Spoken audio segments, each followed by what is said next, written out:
Saludos a todos, mi nombre es Alexandra Rodríguez, actualmente estudiante de Ingeniería de Petróleo en la Universidad del Zulia y miembro de la APG Luz Student Chapter, que es un capítulo estudiantil conformado por estudiantes de la Escuela de Ingeniería Geodésica y de Petróleo de la Universidad del Zulia, junto con una faculty advisor.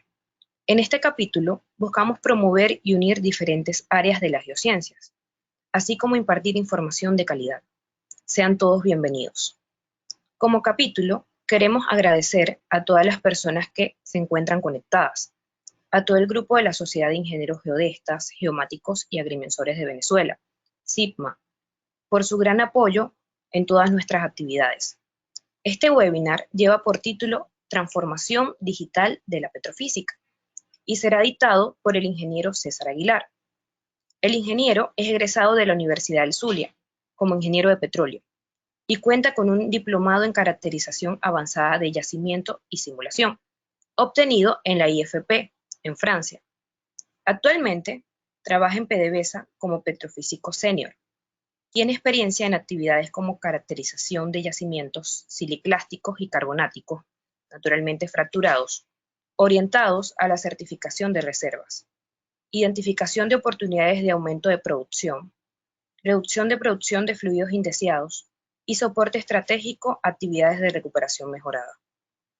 Posee más de 15 años de experiencia en el área de caracterización petrofísica de yacimientos y cuenta con formación en análisis de núcleo, registro de pozos a hoyo desnudo y entubado, geología, física y metodologías emergentes en la caracterización.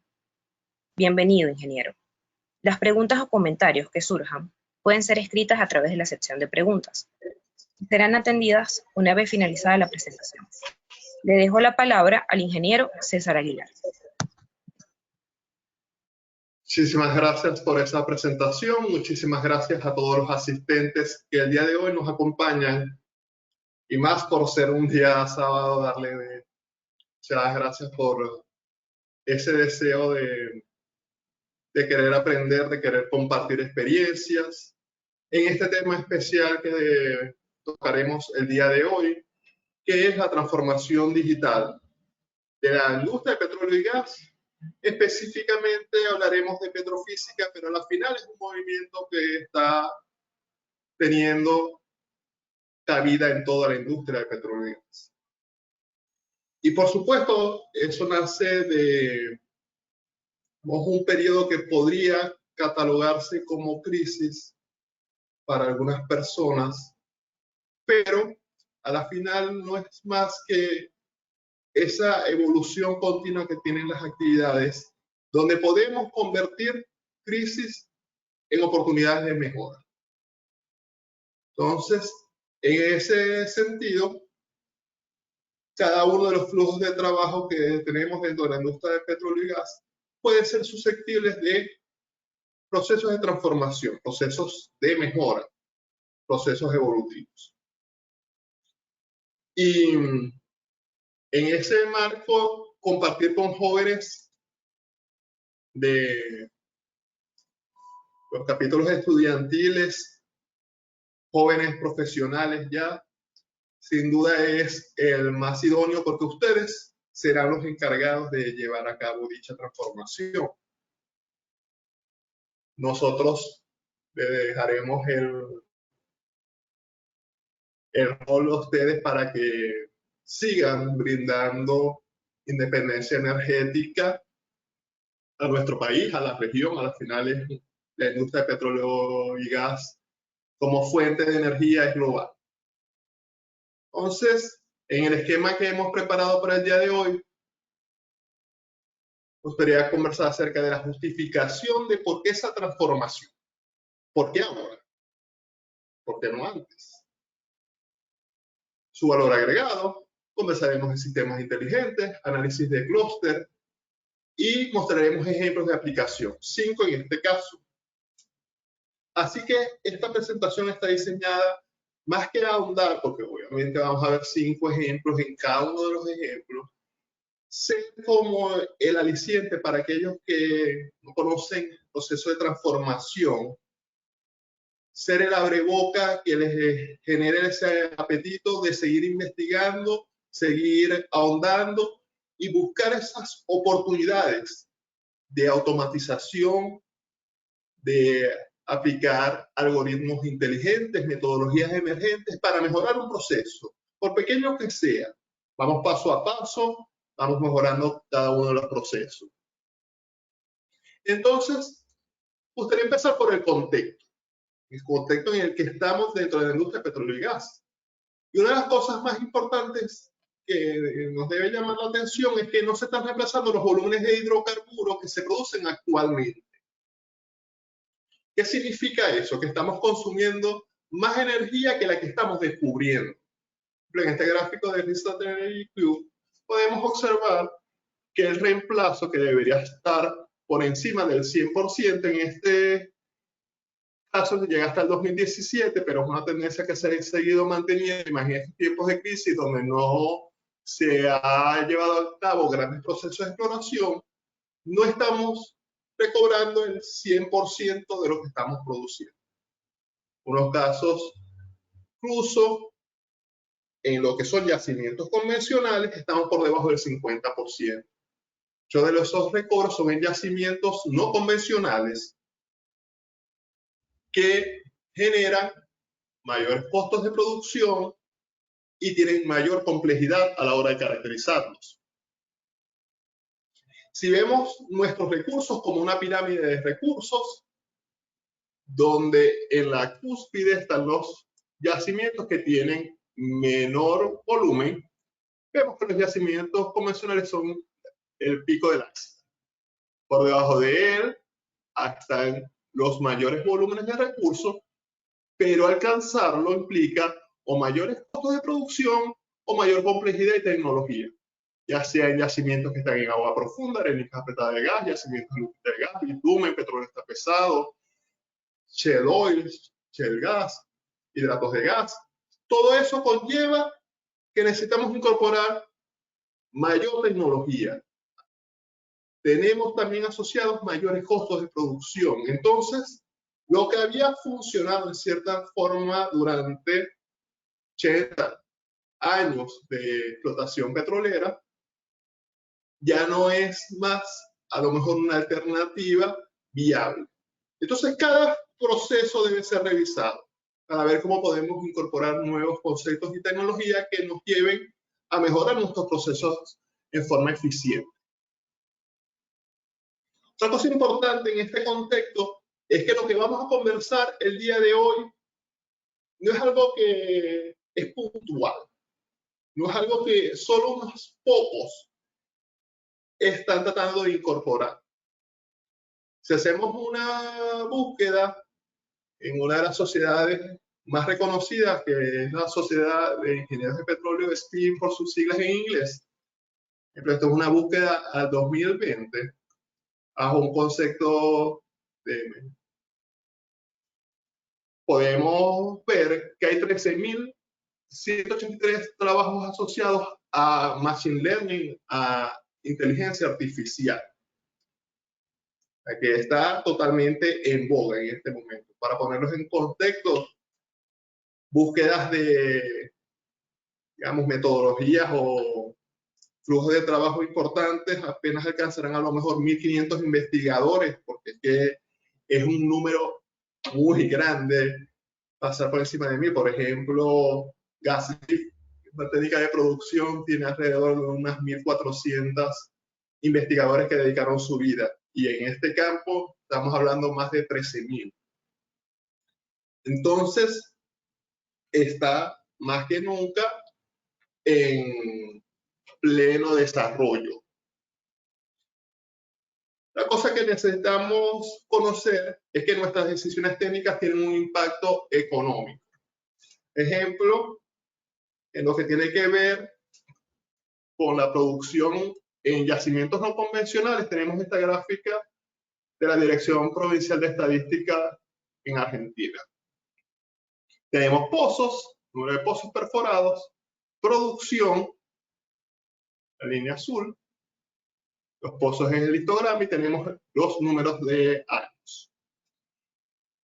Y si vemos la última parte de la lámina, los últimos años, es genial cómo han podido incrementar la producción reduciendo el número de pozos. Duplicaron producción, reduciendo la mitad de los pozos. Y si vemos esa parte del gráfico, decimos, genial. Realmente consiguieron una forma de optimizar sus procesos y producir más y gastar menos. Pero si vemos esa lámina desde otro punto de vista y vemos el impacto que se pudo haber generado si hubieran incorporado estos desarrollos tecnológicos en el año 2015 hasta el 2017, con los números de pozos perforados, tratamos de retrotraer, a lo mejor se hubiesen ahorrado la perforación de 400 pozos, por ejemplo. Y si a eso le sumamos que, digamos, un número bruto, que cada pozo cuesta perforarse 5 millones de dólares, estaríamos hablando de 2.000 millones de dólares que a lo mejor se pudieron haber ahorrado. Entonces, nuestras decisiones técnicas dentro de la industria petrolera tienen un impacto económico muy fuerte. Pero quiero agregar otro elemento a este análisis, que es que cuando las cosas están bien, cambiar algo para que se vuelvan excelentes, porque estos números que estaban acá eran económicamente rentables, pero llevarlos a este nivel es de vanguardia. Y cambiar algo cuando están bien para llevarlo a la excelencia no es fácil. Muchos sentirán la tentación de decir, no me cambies nada, que aquí sí estamos bien. Y si cambiamos algo podemos generar resultados que sean contraproducentes. Así que hay que tener valor y es digno de ser aplaudido. Vemos ahora los problemas clásicos que tenemos dentro de la caracterización del subsuelo. Por ejemplo, la heterogeneidad del yacimiento, reflejada en gran parte en los aspectos petrofísicos, por ejemplo, en un gráfico clásico de porosidad contra el logaritmo de la permeabilidad. Y si vemos ese gráfico a valores del mismo valor de porosidad, 22%, podemos ver cambios de la permeabilidad de hasta 3 ciclos logarítmicos, incluso a veces hasta 4. Y para encontrar la causa de ese problema, necesitamos irnos a escala microscópica, nanométrica de la roca, para encontrar cuáles son los orígenes de esa heterogeneidad. Pero luego tenemos un problema que necesitamos ir a modelar a escala macro. Por ejemplo, modelo de simulación con celdas de 250 pies por 250 pies, cuando relativamente se tiene un modelo pequeño que se puede colocar esas celdas tan pequeñas, sino incluso el tamaño de la celda será más grande. Entonces, hay un problema ahí que necesitamos ver los problemas a gran escala, pero el origen de los problemas está a escala micrométrica y nanométrica dentro de la roca.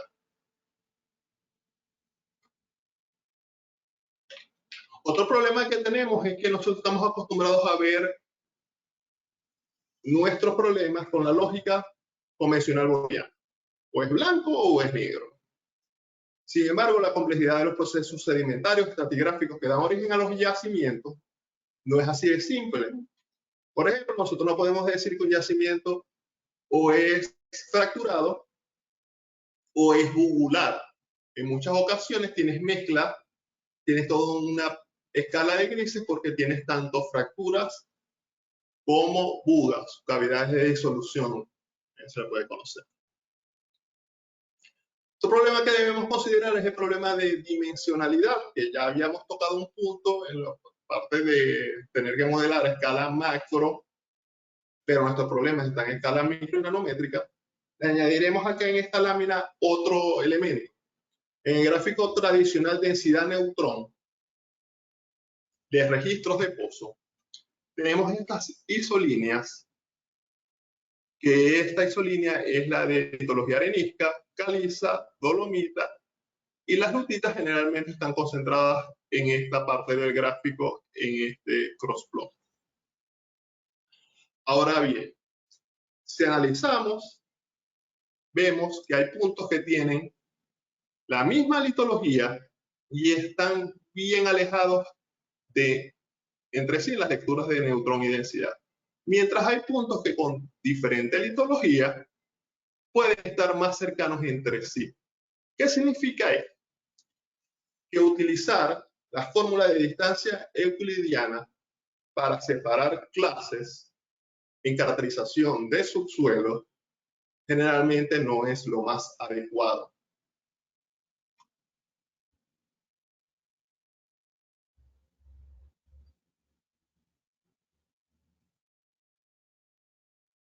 También estamos generando más y más imágenes de alta resolución dentro de los procesos de caracterización. Y necesitamos incorporar ese dato para mejorar nuestro entendimiento del yacimiento. Vamos a ver en los casos de estudio una aplicación de cómo realizar esto. Entonces, la respuesta para todos esos problemas es recurrir a metodologías emergentes, estableciendo objetivos claros y medibles. Los problemas no lineales podrán ser solucionados en base a datos robustos que estén almacenados en memoria, de los cuales los algoritmos podrán aprender basado en su experiencia y podrán mejorar su rendimiento y eficiencia. Pueden observar que hay unas palabras que están realzadas en colores para que se pueda, digamos, enfatizar ciertas palabras clave. Los objetivos, tener objetivos claros, que a veces quieren que el sistema o el algoritmo de aprendizaje dé unas respuestas cuando ni siquiera la persona que lo está implementando sabe lo que quiere. Por supuesto, necesitamos memoria. Esos algoritmos se basan en un proceso de aprendizaje. Necesitamos entender o definir qué es aprendizaje. Y al final queremos mejorar el rendimiento y eficiencia. ¿Y por qué ahora? ¿Por qué no antes? Bueno, porque este es el momento dentro de la industria petrolera que nos estamos enfrentando a problemas más complejos. La producción de yacimientos no convencionales ha generado la necesidad. Adicionalmente, tenemos menos tiempo y menos recursos para ejecutar los proyectos. Hoy más que nunca estamos generando datos y volúmenes de datos de gran calidad. Estamos generando datos que son corridos automáticamente por efectos ambientales. Estamos generando terabytes y terabytes de información cada segundo. Nunca habíamos tenido tanta capacidad de almacenamiento como ahora. Esa información la tenemos disponible en forma íntegra, de manera remota incluso. Igualmente, la capacidad de procesamiento y memoria está hoy más desarrollada que nunca. Podemos generar poderosos sistemas multimodos para generar incluso 100 terabytes de memoria RAM. Y tenemos toda una base de trabajos preexistentes de la década de 50, 60 y 70 que, ok, no habían podido ser utilizados en ese momento porque no estaban en estas condiciones de hardware, pero sobre esa base se han podido optimizar esos algoritmos para resolver problemas no lineales. Entonces, por eso es que el futuro lo tenemos en nuestras manos. Entonces, es necesario definir qué es un sistema inteligente. Y para que un sistema inteligente, proceso de inteligencia artificial, pueda ser considerado completo, debe incluir diversas funcionalidades que incluyan inteligencia, que el sistema pueda aprender, se le dé un objetivo y lo cumpla. Eso, para muchos autores, es la definición de inteligencia. Tener un objetivo y cumplirlo. Sistematización porque es parte de un entorno. Los objetivos hay que considerarlos como objetivos claros y medibles. Los sistemas tienen una capacidad sensorial porque necesitan comunicarse con su entorno, necesitan recibir datos y necesitan también exportar sus soluciones. Necesitan un proceso de conceptualización, necesitan tener establecidas reglas de actuación para que puedan aprender, por ejemplo, en procesos de ensayo y error. Se le debe decir, esto es malo, para que no lo repita y pueda optimizarse. Necesita memoria, porque todo ese proceso de aprendizaje en alguna forma, en algún dispositivo necesita ser almacenado. Y finalmente el proceso de aprendizaje que se dé para tener una solución eficiente. Y esas definiciones entonces de inteligencia artificial, sistemas inteligentes, hay tantos autores que se está generando incluso actualmente conceptos, que es un poco complicado entonces esos términos, digamos, en muchas ocasiones hacer una definición de sistemas inteligentes. Por eso, no sé si pudieron haber notado que a diferencia de muchas cosas que generalmente aprendemos, empezamos con un concepto, con una definición. Y ese no fue el caso, ¿no? Propuse una definición de lo que es sistema inteligente, lo que es inteligencia artificial. En cambio, di algunos elementos que considero bien importantes basados en una recopilación de diversos autores. Y otra forma bastante clara que pienso que les puede generar valor es entender que no es un sistema inteligente. No es un sistema inteligente, algoritmos que son programados explícitamente, por complicado que sea el algoritmo. Porque ya ahí el programador puso la ruta, puso el camino. Por muy complicado que sea, hay un camino. No hay aprendizaje. Enormes cantidades de datos almacenados en un servidor por sí solo no es un sistema inteligente. Muchos a veces leo o escucho que dicen que la industria petrolera ya tenía un camino en Big Data porque trabajamos mucho con datos sísmicos que ocupan grandes volúmenes de datos. Eso no significa nada el dato almacenado si tú no lo estás manejando, si tú no lo estás trabajando, si no estás extrayendo de esos volúmenes de datos almacenados información que apuntale tu toma de decisiones. Software muy robustos como los simuladores por sí solos, simuladores de flujo multifásico, que hacen cálculos súper complejos, igualmente no es un sistema inteligente.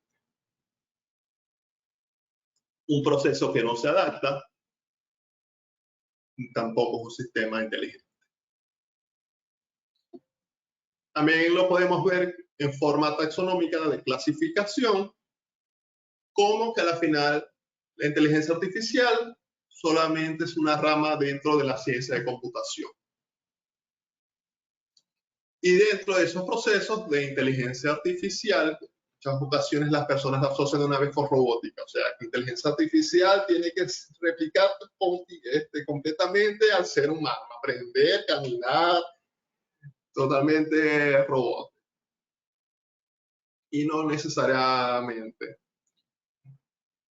Dentro de ese proceso de inteligencia artificial, los algoritmos de aprendizaje de máquina son los que concentran la forma en que aprende ese sistema de inteligencia, esa inteligencia artificial. Así que en gran parte uno los puede ver como el corazón de la inteligencia artificial. Sin esos algoritmos de aprendizaje de máquina, no existiría la inteligencia artificial.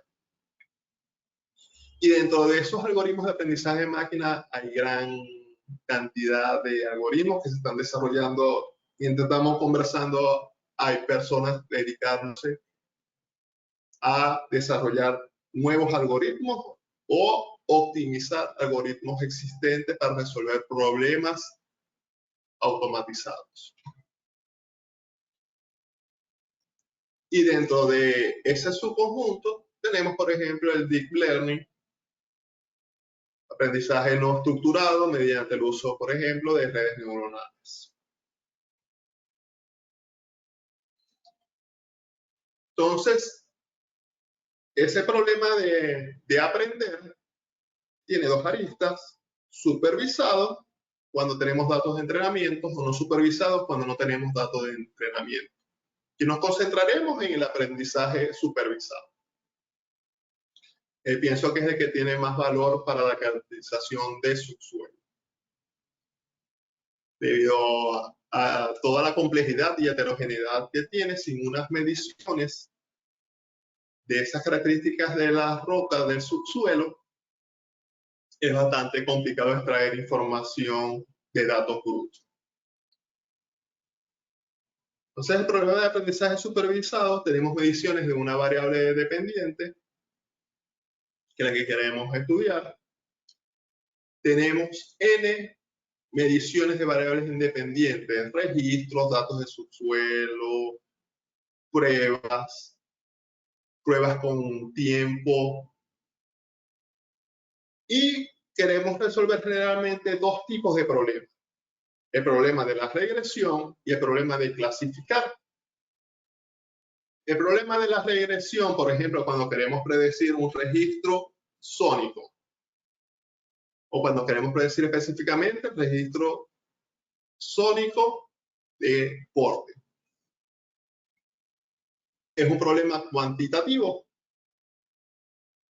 pero también es muy valioso el problema de clasificación. Si tenemos todo un conjunto de registros y muestras de subsuelo, decir cuál es la roca de mejor calidad, de calidad intermedia, o la roca no yacente. Siempre teniendo datos de entrenamiento, mediciones reales que nos permitan contrastar los resultados obtenidos con la verdad de la roca. Eso nos permitirá predecir con exactitud los casos de prueba. Vamos a reproducir las características de esos datos de entrenamiento, entender cuáles datos de entrada afectan la respuesta del algoritmo y qué tanto la afectan, cuáles son los mejores predictores que nos permiten reproducir esa característica de la roca del subsuelo, y también nos permite deducir la calidad de nuestras predicciones e inferencias. ¿Sí? Saber qué tan alejados estamos de esa respuesta de la roca. Recuerden que tienen todo un espacio para hacer sus comentarios, para hacer sus preguntas, si ya habían leído al respecto, si tenían, está dando material que para ustedes es nuevo. Es de mucho valor todos los comentarios que ustedes dejen en el chat. Entonces, el problema de aprendizaje supervisado tiene una filosofía. Es importante entender las ideas detrás de los diversos algoritmos técnicos en orden de conocer cómo y cuándo aplicar. No hay una receta de cocina que sea tan sencillo como que paso A, B, C, D. Realmente los flujos de trabajo tienen variaciones porque los datos y las características de los yacimientos varían mucho entre sí. Lo que sí es importante es con exactitud deducir la actuación del método. Incluso en muchas ocasiones vamos a comparar métodos entre sí para seleccionar cuál es el mejor a ser aplicado en nuestro caso de estudio. Necesitamos conocer qué tan preciso es. Mis precauciones: esto no es receta mágica. Sea cuidadoso con los procesos automáticos. Estudie los aspectos teóricos detrás de la máquina. Si usted es experto de dominio, alguien ingeniero de petróleo, geólogo, petrofísico, necesita estudiar los aspectos matemáticos de ese algoritmo. Pero igualmente, si usted es programador, necesita trabajar de la mano con un experto de dominio. Si usted es un científico de datos, trabaje con su experto de dominio de la mano.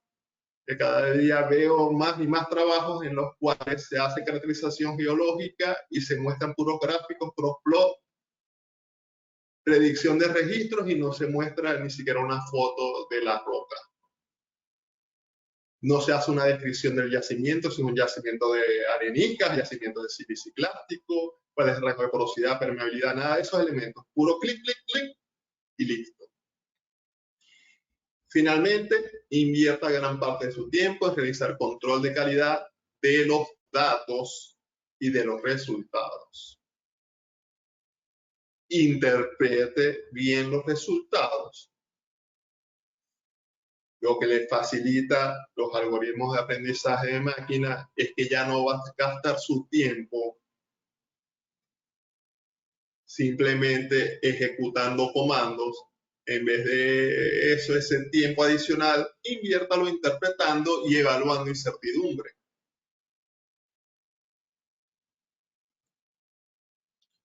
Recuerde que un sistema inteligente es tan confiable como sean nuestros datos en términos de precisión, exactitud, representatividad y significado.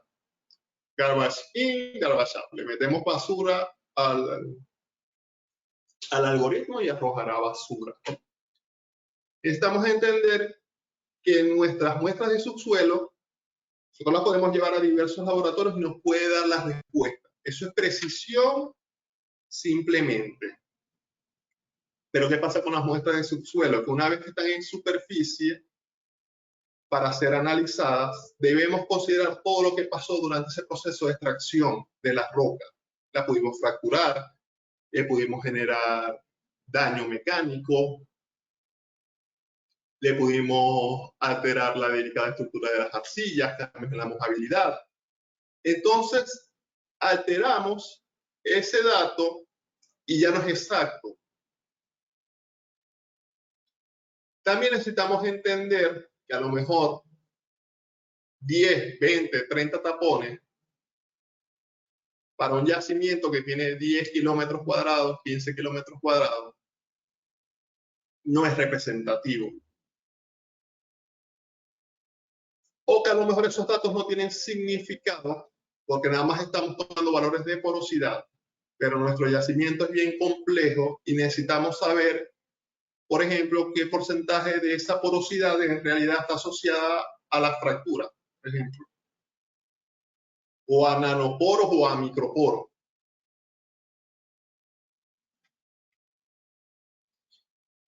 Y esto no es un proceso nada más de la industria de petróleo y gas, la utilización de sistemas inteligentes, tecnología, banca, medicina, transporte, música, deporte. Están empleando inteligencia artificial cada día más y más.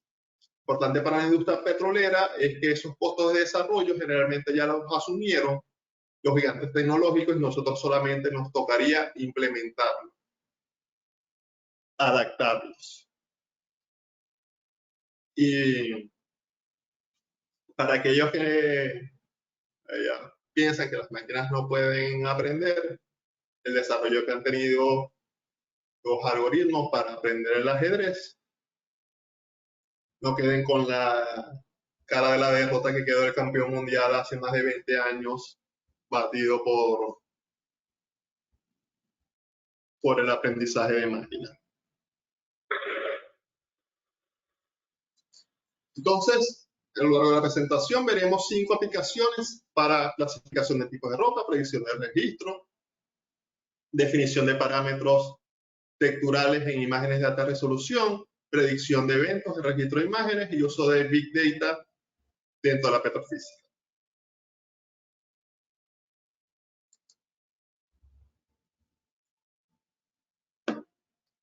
Un workflow típico para rock typing lo podemos analizar de esta forma, con 6 pasos conceptuales. Clasificamos utilizando nuestro algoritmo de máquina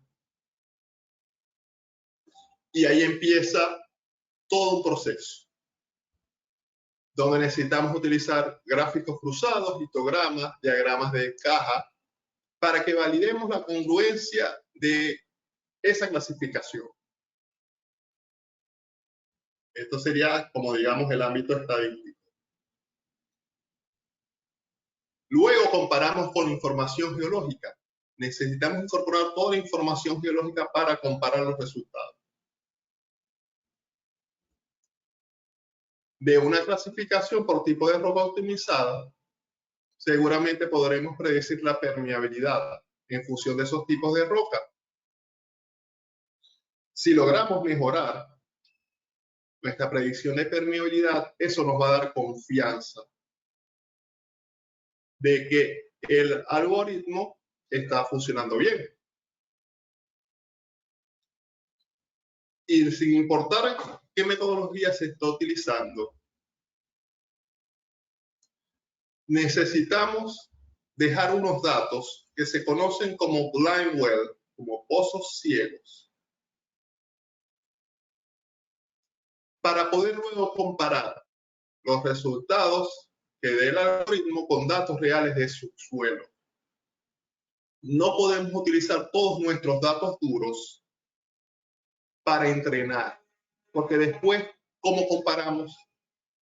Nos dejamos unos datos por debajo de la manga, luego de que el algoritmo prediga, lo comparamos. Si, por ejemplo, aquí yo estoy viendo en estos pozos que no entrené, esta roca es de mala calidad y el algoritmo me está diciendo que en verdad es de mala calidad, y pude predecir la permeabilidad eficientemente, eso me da confianza de que el algoritmo para ese yacimiento trabaja bien. Y finalmente la actividad donde vamos a generar el máximo valor, por ejemplo, en yacimientos grandes que tenemos 400, 500, 1000, 3000 pozos, poder propagar al resto de los pozos de forma en que no sea subjetiva es realmente genial. Depender esa propagación de los resultados a los pozos viendo forma de electrofacies, dependiendo de, por ejemplo, en esos yacimientos grandes que hay 3 o 4 intérpretes, mantener la consistencia del criterio no es sencillo. También en esta parte sí. Igual hay que cuidar la consistencia de los resultados y volver a generar múltiples crossplot, histogramas de frecuencia, para verificar, por ejemplo, que aquí el color verde es el tipo de roca de peor calidad, no está quedando solapada con la roca de mejor calidad. Eso sería un indicativo posiblemente de que algo está mal al momento de extrapolar. Quizás los datos de ese pozo en particular están malos, pero quizás también es el algoritmo que no está funcionando ahí. Tenemos que buscar otra alternativa. Entonces, esa sería un workflow a seguir, un camino a seguir, de que aquí yo no quiero inducirlos a que utilicen el software A o el algoritmo B. No, esa no es mi idea acá. Mi idea es que ustedes, dependiendo de las herramientas que tengan, implementen procesos automatizados, comparen diversos algoritmos y seleccionen el mejor para el caso de estudio que tengan. Ahora bien, también estamos generando imágenes, ya sea de registros de pozos, me encantan, pero también estamos fotos de núcleo, microtomografía 3D a muestras de roca. Esas son imágenes de alta resolución, que si aplicamos algoritmos que permitan extraer parámetros de esas imágenes, nos va a permitir clasificar la roca en forma automática, con el adicional de la alta resolución, que los registros convencionales de pozo tienen una resolución vertical mediana a pobre. En cambio, los registros de imágenes de pozo tienen una resolución vertical bastante buena. Y si utilizamos microtomografía 3D, excepcionalmente buena. Entonces, si el algoritmo es capaz de extraer parámetros texturales y luego propagarlos, y tenemos una comparación de una clasificación convencional basada en registros, donde en esta zona él veía todo como roca no yacimiento. Los registros convencionales acá mostraban roca no yacimiento. Sin embargo, la imagen de alta resolución sí era capaz de detectar que habían lentes de calidad intermedia, bien delgados, que eran roca yacimiento, corroborado también con las muestras de subsuelo, con el núcleo. De esta forma se aumenta el número de pies de ANP y tiene impactos en reservas y también en lo que tiene que ver un proceso a lo mejor de recuperación mejorada, que se pensaba que todo esto era un sello, un gran sello, y en realidad no lo es.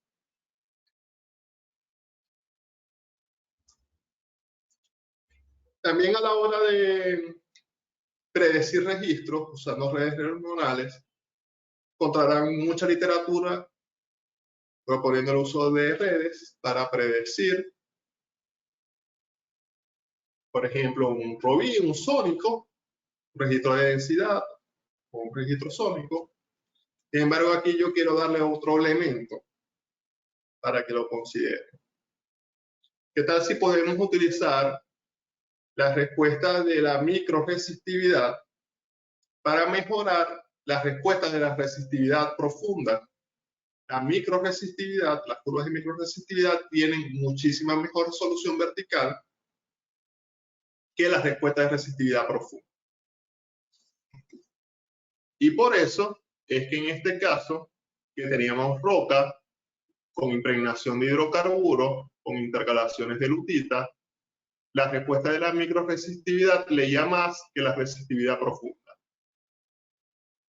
En este intervalo mucho más continuo, la resistividad profunda sí leía normalmente más que la resistividad de la zona lavada.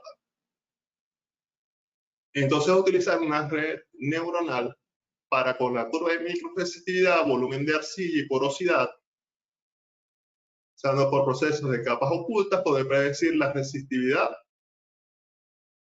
de la zona virgen, LRD. Y utilizar ese valor para evaluar los pozos en zonas laminares, en zonas donde sabemos que tenemos capas delgadas.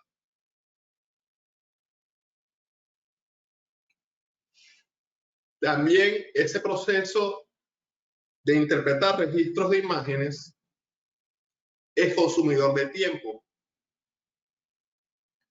Los registros de imágenes, chévere, altísima resolución, perfecto. Pero si te toca interpretar 3000 eventos, ya no vas a estar tan contento de que lo hayan tomado. Ahora, si nos podemos asistir con un proceso de automatización, entonces sería genial. Muchos paquetes están tratando de introducir este proceso automatizado. Yo les recomiendo que sigan este flujo de trabajo propuesto, que en al menos un pozo interprete manualmente para que vean cuánto es el tiempo asociado a la interpretación manual y luego vean cuánto es el tiempo requerido para usar la asistencia del ordenador. Porque en muchas ocasiones ese sistema automatizado va a dejar de interpretar algunos eventos y también va a interpretar algunos eventos que no van a estar ahí. O sea, vamos a tener falsos positivos y falsos negativos. Así que luego hay que mejorar esa interpretación. Y si hay una ganancia en tiempo, entonces sabemos que ese algoritmo está optimizado, al menos para los casos de estudio que nosotros estamos manejando. Así podremos decidir si nos vamos con el software A o con el software B.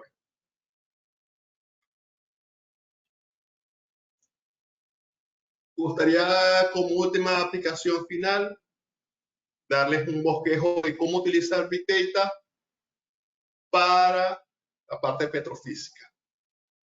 Y para eso tenemos que entender una arquitectura de pensamiento, donde vamos a tener capas. Por ejemplo, en la primera capa tenemos nuestros datos generados en tiempo real, procesados en tiempo real y en campo. Un sistema experto con reglas de negocio dice, por ejemplo, párame la perforación, para.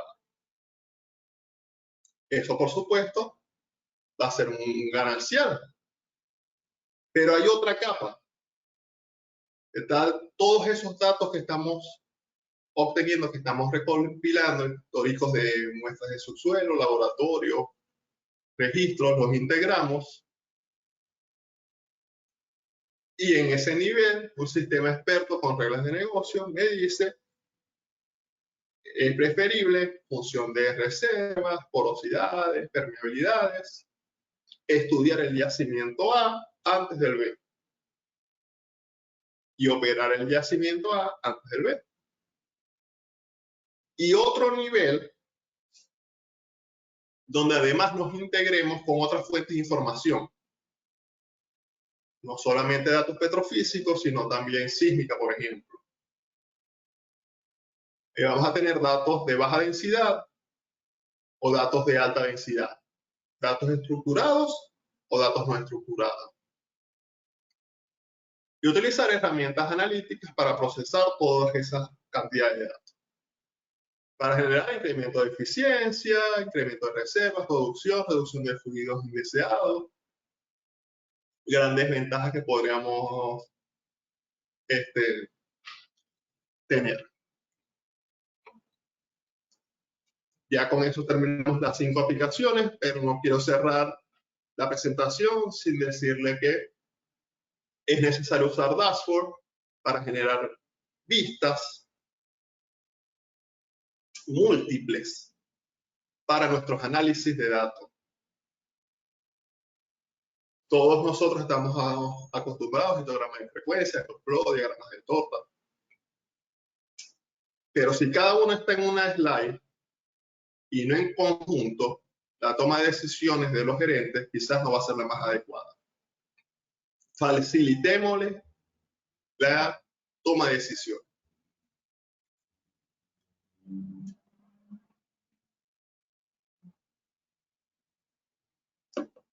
Quiero concluir con los retos que tenemos todavía por delante. Necesitamos romper la inercia. El mercado está adverso.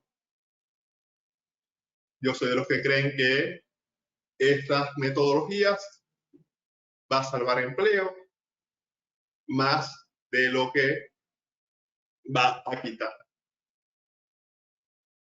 Que va a garantizar que la industria petrolera siga siendo la principal proveedora de energía, es tener mejores números económicos.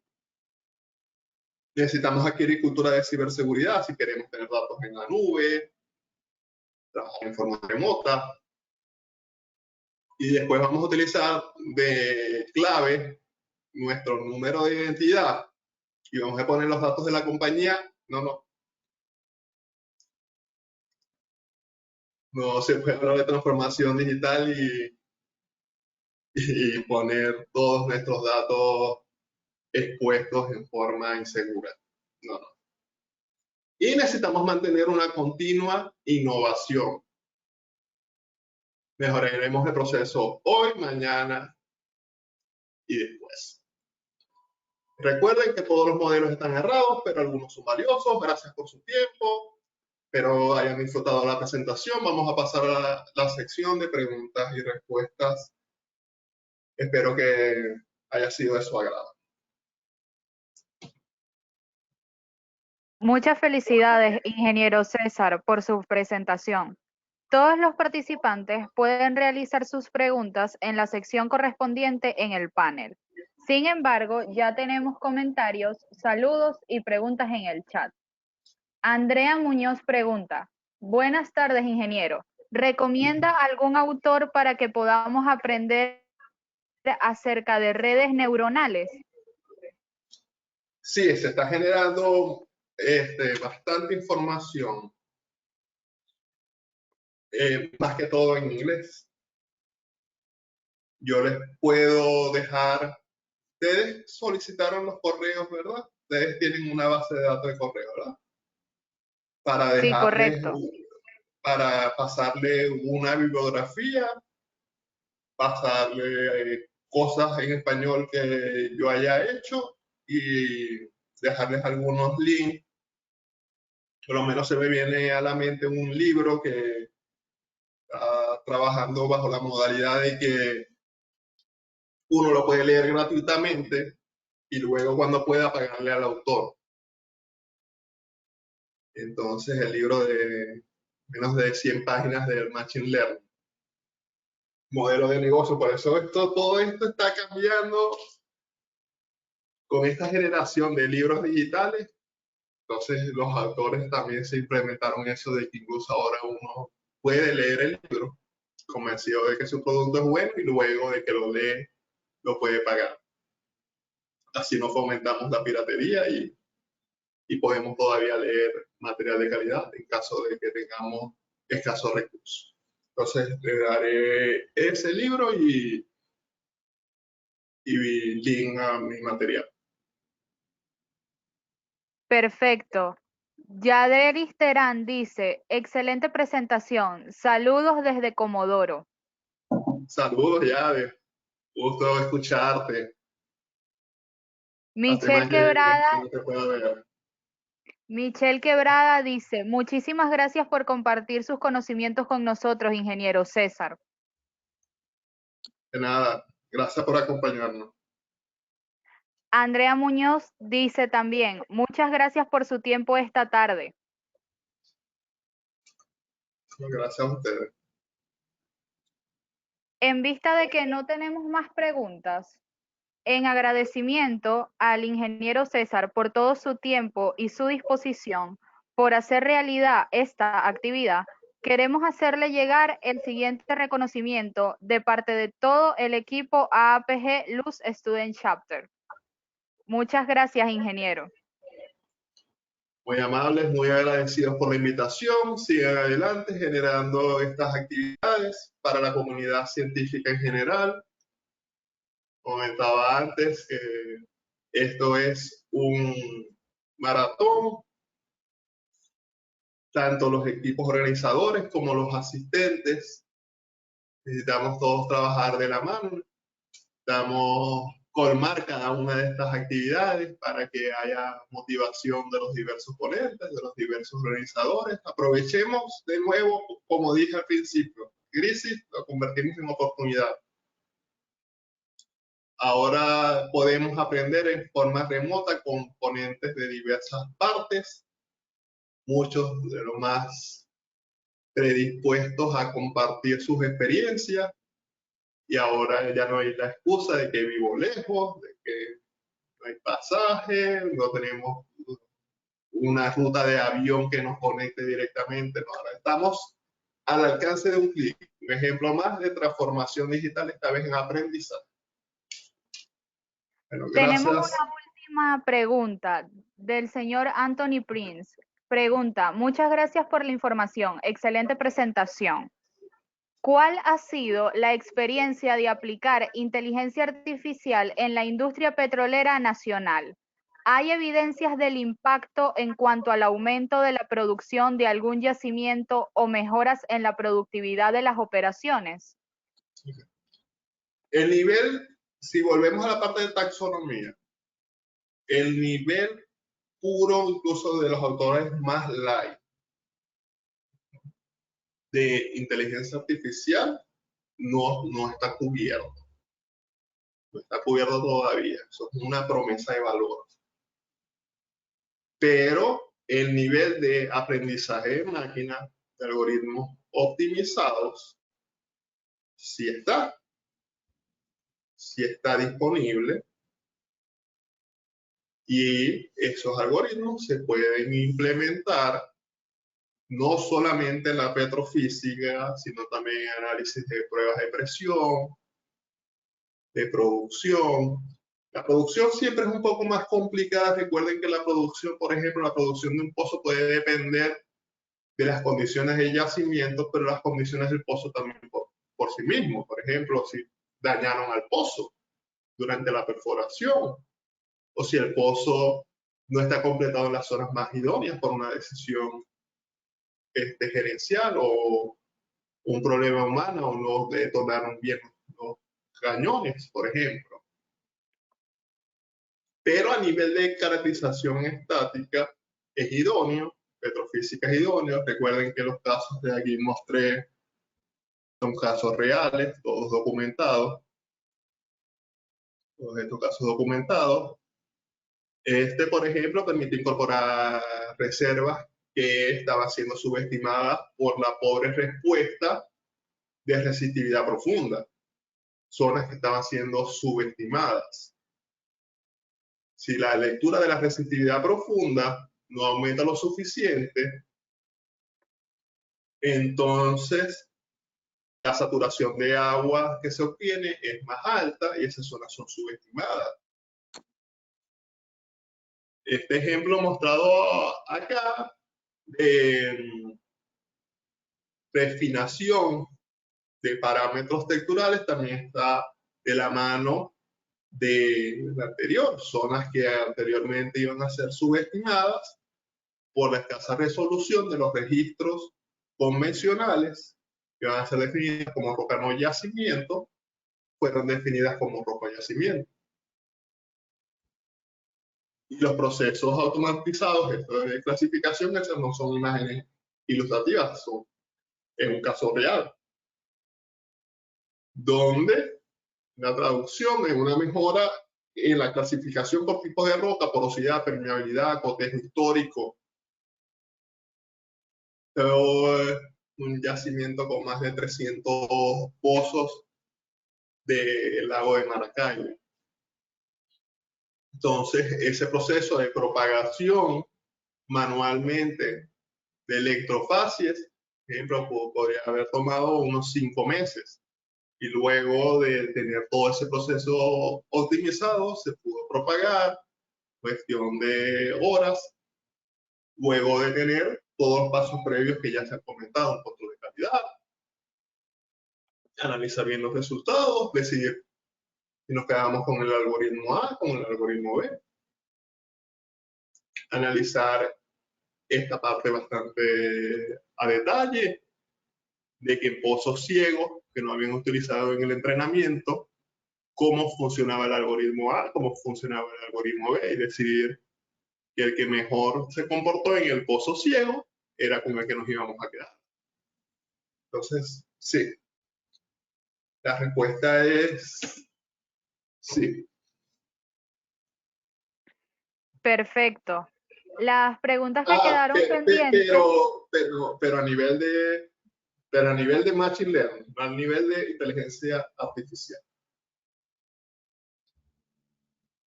Perfecto. Las preguntas que quedaron pendientes van a ser respondidas vía correo electrónico.